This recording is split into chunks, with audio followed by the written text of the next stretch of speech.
let's talk hypovolemic shock.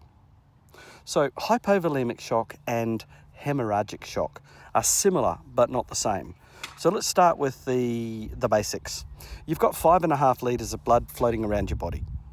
If you lose some of that, hypovolemia takes place. So how do I lose blood volume? Well, the obvious ones are you could bleed. So it might be a traumatic injury, it could be surgery, but ultimately you lose volume because you've bled, right?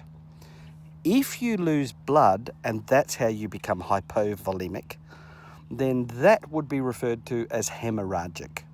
You've had a hemorrhage, a surgery, a trauma, a blood loss. You've had a hemorrhage, you've lost volume, you are hypovolemic, and that would be called a haemorrhagic hypovolemic shock.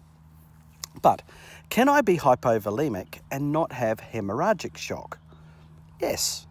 You see sometimes in trauma with people that have burns or a large amount of skin loss. They might lose a large amount of volume of plasma through their skin. Somebody who's got a discourse with their ability to secrete antidiuretic hormone may pee off way more than they need. Somebody who has had diuretics may lose a lot of volume. Can you see they didn't bleed, they didn't hemorrhage, but they lost volume. So they've become hypovolemic, but they're not haemorrhagic. They didn't bleed. They've only lost plasma or fluid volume.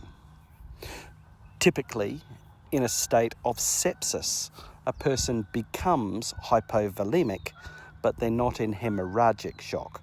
They're in a form of hypovolemic shock, a hybrid of hypovolemic shock and a maldistribution or distributive shock. It's a sort of a blended shock that you'll see in somebody with sepsis. So there it is, a quick couple of minutes on the difference between hypovolemic shock and haemorrhagic shock, where haemorrhagic shock is a subset of hypovolemia. Can you hear that? They are Canadian geese coming in for a photo opportunity. Look at that. Can you see those Canadian geese? I'm on the shores of Lake Ontario here in Canada, just between my two cruises with nurses.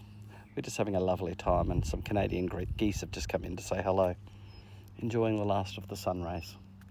Happy International Nurses Day.